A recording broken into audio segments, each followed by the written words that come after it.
Ito. Lumabas na yung pusa mga kabansot. Lagi kasi siyang nandito. Ayan. Ayan yung pusa na yan. Diba natanggal po yun kasi kaya naman po natanggal mga kabansot. Maraming salamat sa pusa. Gusto mong gumalaw, hindi ka magalaw, hindi ka makagalaw. Gusto mong umagak. Hindi mo magawang maibuka yung alam niyo po ba yung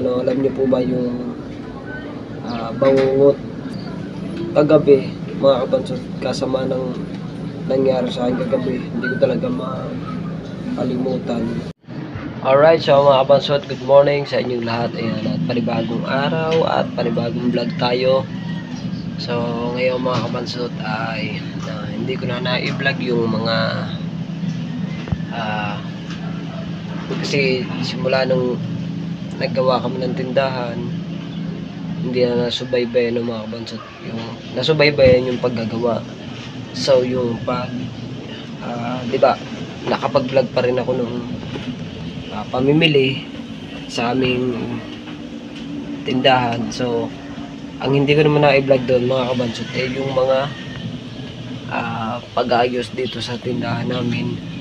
So yun, ito okay na siya. So ilang araw na akong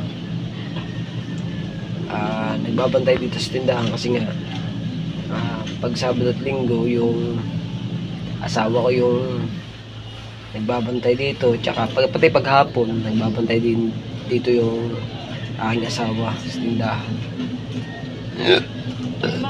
So ayan, at bali mamaya yung asawa ko na uli yung magbabantay dito pag nakasundo ako sa mga anak ko sa school. Alas 2 pa kasi yung isa lalabas mamayang alas 11, yung isa ihahatid ko mamayang alas 11 bago ang labas ng dalawa kong anak. Yung isa alas 2, yung isa alas 3 ng hapon. So may exam ngayon ng mga bata, yung mga anak ko.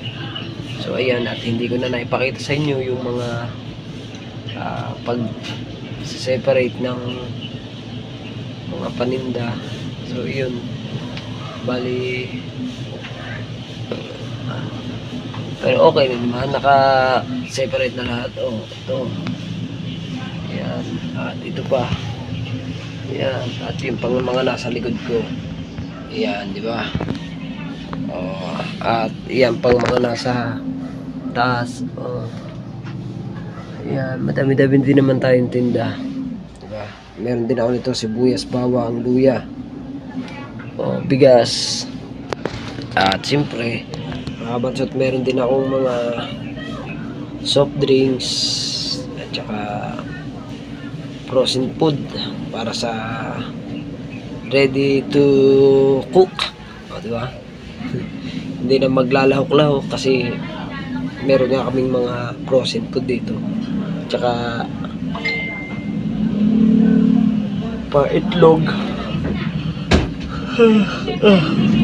So mga kabansot, at ayun ako dito ako na tutulog dito sa dito ako natutulog sa tindahan na to. So ilang araw simula ng binuksan to mga kabansot, dito na ako natulog sa tindahan na to. Kagabi mga kabansot, kasama ng nangyari sa akin kagabi, hindi ko talaga makalimutan.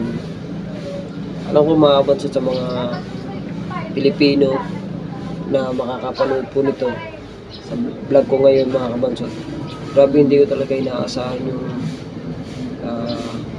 nangyari sa akin kagabi. So alam niyo po ba yung bangungot? Yun po kasi ang bangungot po parang meron sa yung nakadagan na mabigat. Yun, bago gusto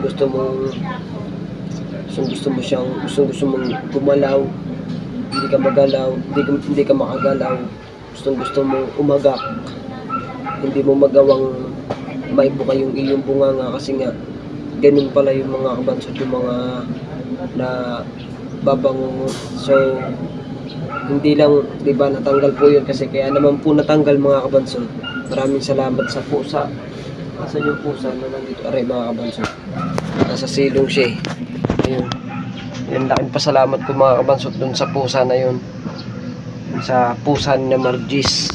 Kasi mga kabansot, kaya po ako ito, lumabas na yung pusa mga kabansot. Lagi kasi siyang nandito, ayan yung pusa na yan, ayan, di ba?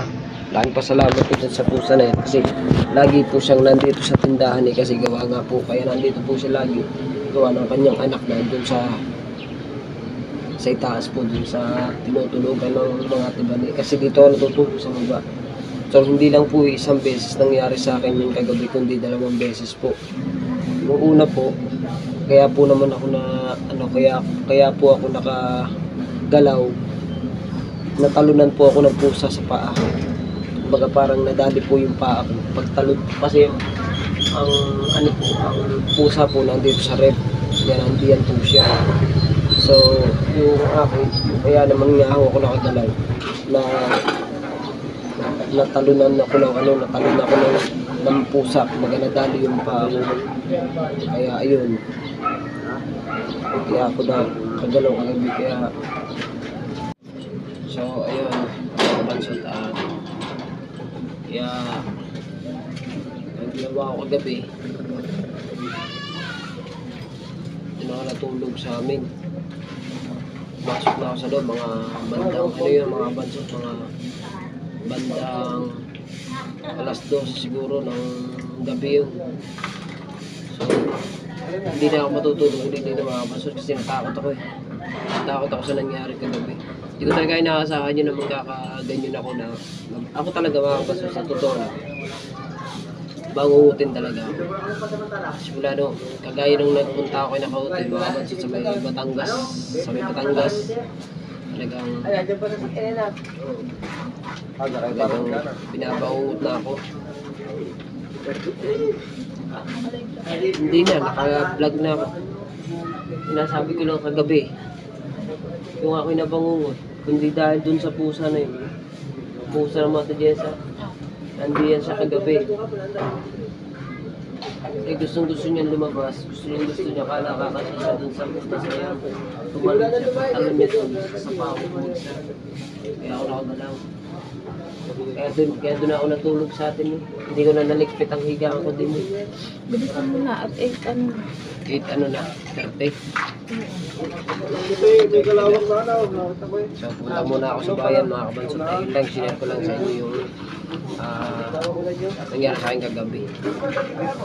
At ayun nga mga kabansot, no, hindi ako nakapag-vlog nga, di ba sabi ko sa vlog ko na pupunta ako sa bayan at bibili lang ako ng ulam namin tsaka tinapay. Ayan, marami na ulit tinapay.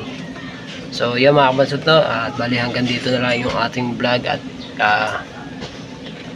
inano ko lang po yung nangyari sa akin kagabi about dun sa nabangungot nga po ko. So yan, shoutout sa inyong lahat dyan. Salamat po kay Papa Junsi, kay Mama Glency, kay Tita Cassidy, kay Tita Marlene Mendoza. Yan, shoutout po sa inyo, ingat po kayo dyan. At kina Ninang Carmelita, thank you. At sa lahat-lahat po na sumusuporta sa akin, no? Maraming salamat po kay Idol Jabber Sniper, at sa Sower Family, sa Sower Planet, sa Kasangga Foundation, sa Team Pula, sa Team Sako, at sa Sandoval Family. Yan, maraming salamat po sa inyo lahat. So yan mga kabansot, at hanggang dito lang ang ating vlog. Update muna tayo.